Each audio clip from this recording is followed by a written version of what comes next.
Jasper, a solitary bobcat with the rugged charm of a Clint Eastwood film star and a well-known adventurous spirit, has accidentally wandered from his habitat at the Yaverland Wildlife Sanctuary into the neighboring lion enclosure.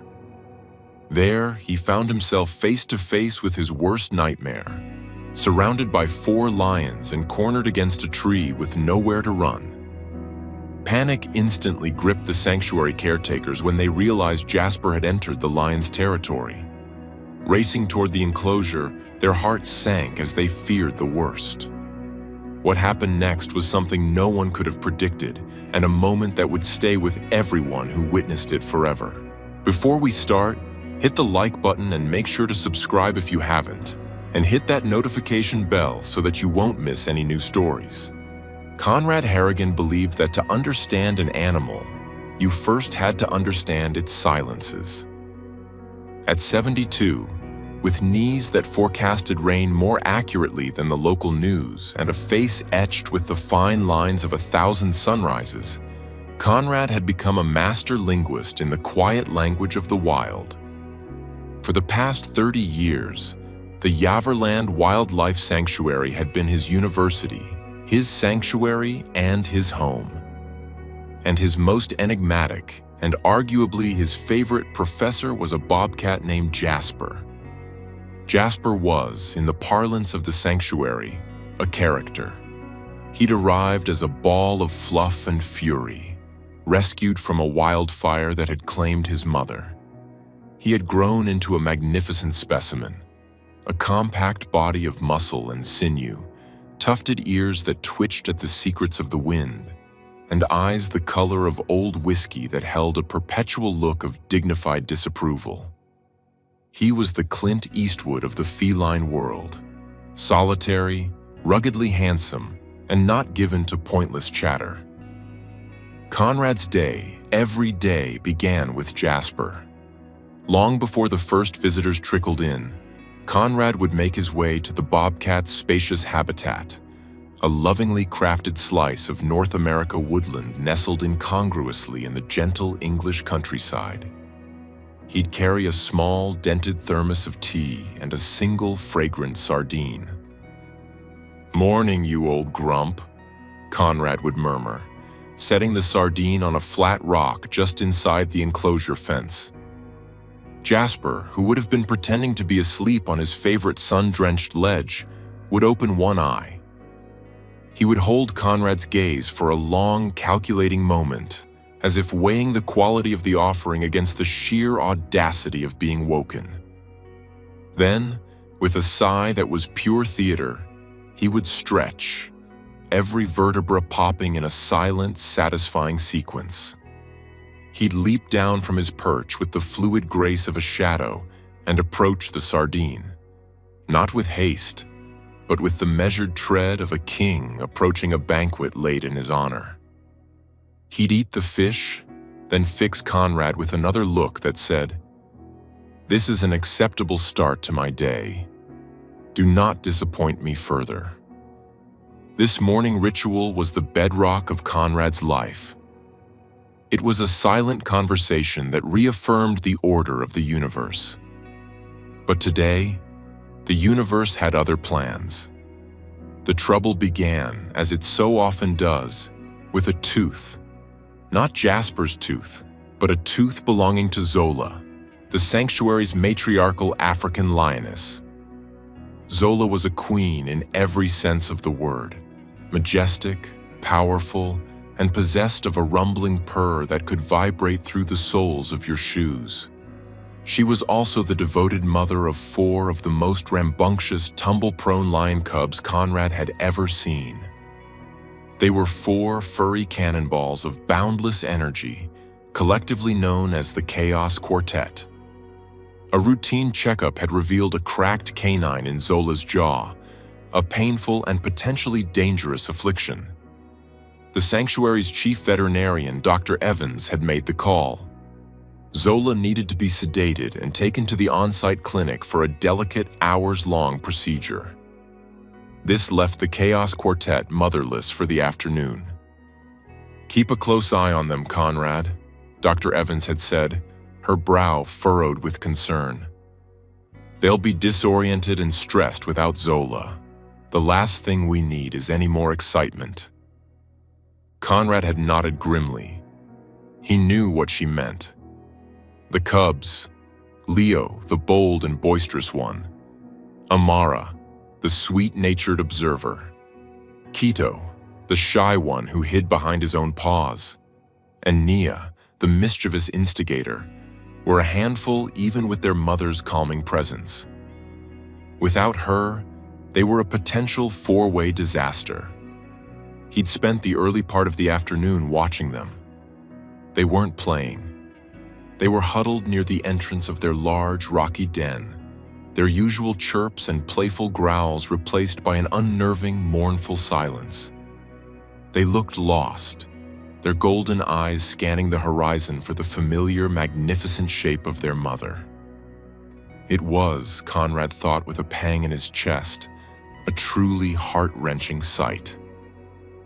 Meanwhile, on the other side of the sanctuary, another smaller drama was unfolding, orchestrated by a well-meaning but hopelessly clumsy maintenance worker named Gary. Gary's superpower was his ability to turn any simple task into a slapstick comedy routine. Today's task was to repair a small section of wire on the outer service perimeter of Jasper's enclosure. He'd done the job with his usual cacophony of dropped tools and muttered curses. And in his haste to get to his lunch break, he had failed to properly secure the latch on the service gate. It was a heavy iron bolt that needed a firm, final shove to click into place. Gary had given it a gentle nudge. For an hour, the gate held. Then, a particularly gusty British wind, the kind that seems to come from all directions at once, funneled down the service path. It caught the edge of the gate and pushed. The bolt, resting precariously, slid back. With a soft, metallic groan, the gate swung inward. Jasper, who had been enjoying a post-sardine nap, was woken not by the sound, but by a change in the air. A new scent, a cocktail of unfamiliar vegetation and distant, exotic animals, had breached his fortress of solitude. His whiskey-colored eyes snapped open. Curiosity, the one force more powerful than his ingrained grumpiness, took hold. With the silent tread that made him a ghost in his own habitat, he slipped down from his ledge and padded towards the opening. He stood there for a full minute, a statue of tawny fur, his tufted ears swiveling like radar dishes. The world outside his familiar kingdom was a tapestry of new smells and intriguing possibilities. His adventurous spirit, long dormant under layers of routine, stirred. He took a single tentative step, then another. And just like that, Jasper the Bobcat was on the loose. Conrad's own routine was as ingrained as Jasper's. At 3 o'clock, after checking on the lion cubs, he made his way back to the Bobcat enclosure for their second silent meeting of the day. This one involved no sardines, just a shared moment of quiet contemplation. He turned the corner on the path and his heart stopped. The service gate was ajar. The habitat was empty. For a moment, Conrad's mind refused to process the information. It was like looking at a photograph with the main subject inexplicably missing. Jasper was always there. Always. A cold dread, sharp and sickening, washed over him. He fumbled for his walkie-talkie, his hand shaking so violently he could barely press the button. "Beth," he croaked, his voice a dry whisper. "Beth, come in." Beth, a young, bright-eyed keeper who adored Conrad, responded immediately. "Conrad? What's wrong? You sound awful." "It's Jasper," Conrad said, the words feeling like stones in his mouth. "He's gone. The service gate is open. He's out." The silence on the other end of the radio was heavy with shared horror. Every keeper knew the layout of the sanctuary. They knew which animals were where. And they all knew what lay at the end of the service path that ran past Jasper's enclosure. "Oh, Conrad, no," Beth whispered. "The lion enclosure." Panic lent Conrad's old legs a speed they hadn't possessed in years. He ran, his breath coming in ragged, painful gasps. He could hear Beth on the radio, her voice tight with urgency as she alerted Dr. Evans and the rest of the staff. "Code Red. Code Red. Animal containment breach. All staff to the lion enclosure. Repeat, all staff to the lion enclosure now." Conrad's mind was a maelstrom of terrible images. Jasper, so small and proud, facing down 4 lions. Even cubs were lions. They were bigger, stronger. It would be a slaughter. A brutal, bloody massacre of his grumpy, sardine-loving friend. He felt a sob building in his chest, a knot of grief and guilt. He should have checked the gate himself. He should have been there. He burst through the trees into the viewing area for the lion habitat, Beth right behind him. His heart hammered against his ribs, a frantic drumbeat of doom. He braced himself for the carnage, for the sight he knew would haunt him for the rest of his days. But there was no blood. There was no fight. There was something far, far stranger. The 4 lion cubs were there in the middle of the open grassy area near the base of a large man-made baobab tree. And they were not snarling or attacking. They were hopeful. Their bodies were wriggling with a kind of desperate, excited energy. Their little tails, usually so playful, were twitching with anticipation. And they had formed a tight, living circle around a small, terrified, and utterly bewildered bobcat. Jasper was frozen solid. He was pressed against the base of the tree, his body coiled as tight as a spring, his back arched and his fur standing on end, making him look twice his normal size. His ears were flat against his skull, and a low, guttural growl rumbled in his chest. He was a cornered animal, ready to fight for his life against impossible odds. He was surrounded.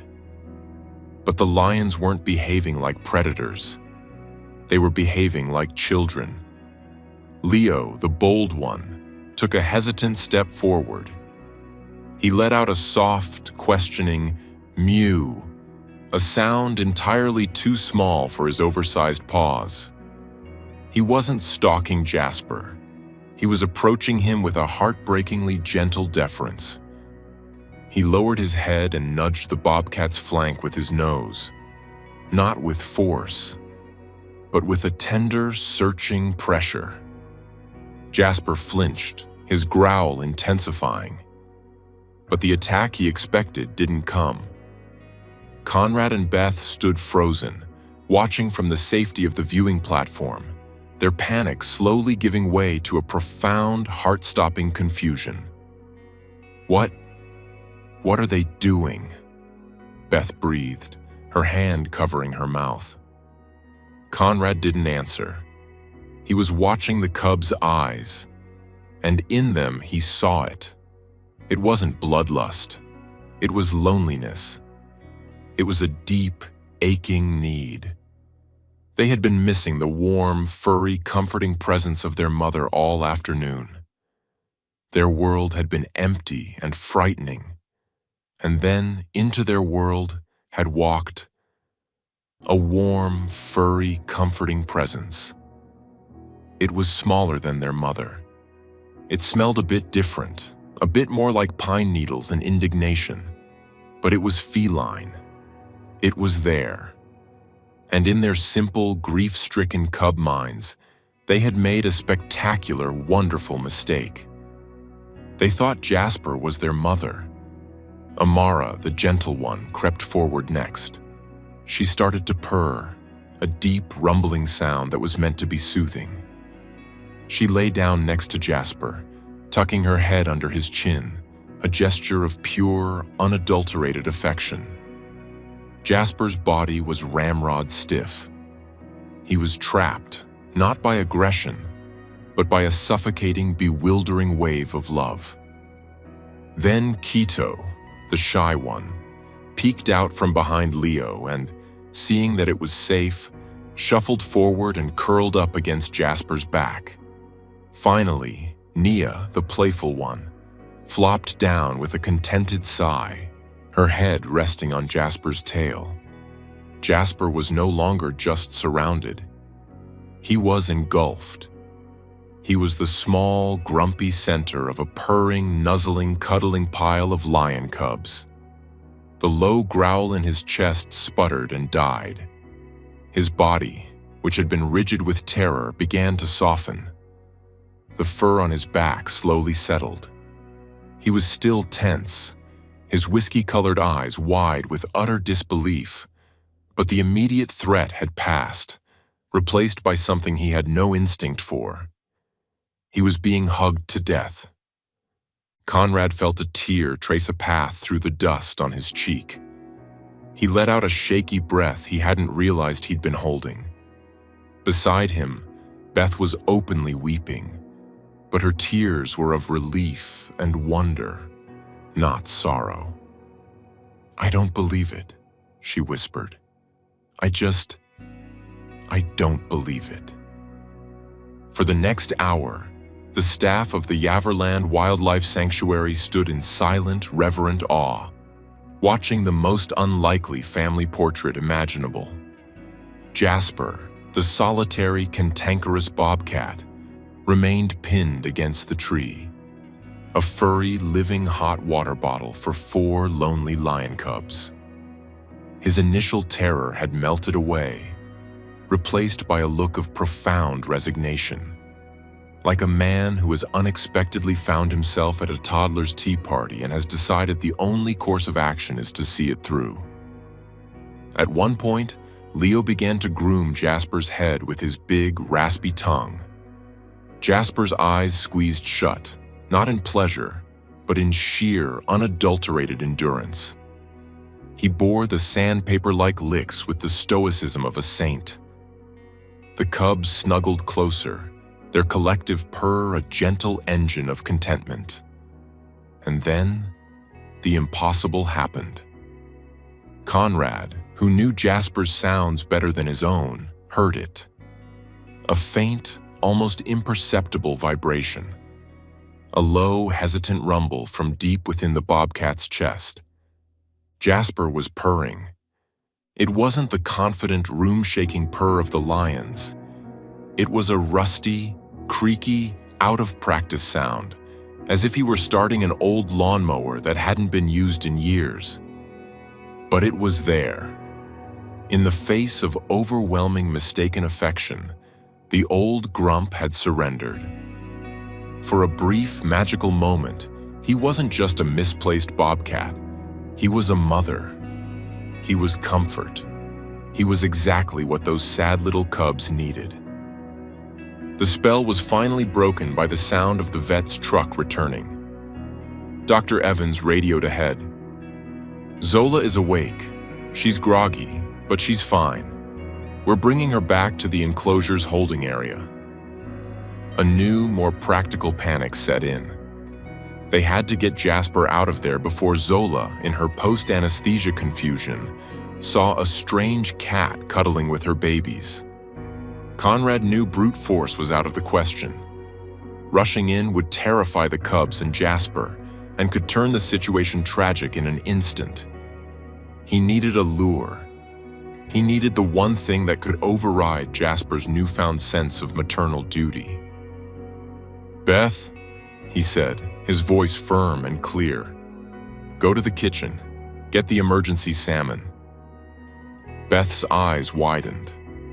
The emergency salmon was a whole, beautiful fillet of Scottish salmon, reserved for the most extreme circumstances, like coaxing a snow leopard to take its medication. This, Conrad decided, qualified as an extreme circumstance. Minutes later, Beth returned, carrying the prized fish. The scent, rich and oily, wafted on the breeze. In the cuddle puddle, a pair of tufted ears twitched. Jasper's head, which had been lolling in a state of resigned acceptance, lifted. His nose wrinkled. His whiskey-colored eyes focused with an intensity that had been absent all afternoon. He had fulfilled his role as a surrogate mother, but the siren song of premium-grade fish was a call to his very soul. Conrad moved slowly to the edge of the enclosure, holding the salmon so the scent would carry. "Jasper," he called softly, "look what Conrad's got." Jasper carefully, almost reluctantly, began to detangle himself from the pile of cubs. The cubs let out little mews of protest, their warm pillow suddenly deserting them. Jasper gave one of them, Amara, a quick, almost apologetic lick on the nose, a gesture so out of character that Conrad nearly dropped the fish. Then, with his dignity fully restored, the bobcat trotted purposefully across the enclosure, slipped through a service hatch that Conrad had unlocked, and arrived at Conrad's feet, looking up as if to say, "I have endured much. I believe this is owed to me." Just as Jasper was safely secured, Zola was released back into the main habitat. The cubs, seeing their real mother, forgot all about their strange small substitute. They rushed to her with joyous yelps, and soon the family was a rolling, purring, happy mass of lion, their brief period of sadness already a fading memory. That evening, as the sun set, casting long shadows across the peaceful sanctuary, Conrad sat with Jasper. The bobcat was back in his own enclosure, meticulously cleaning his fur, trying to remove every last trace of lion scent. He had devoured the entire salmon with a focus that was both terrifying and impressive.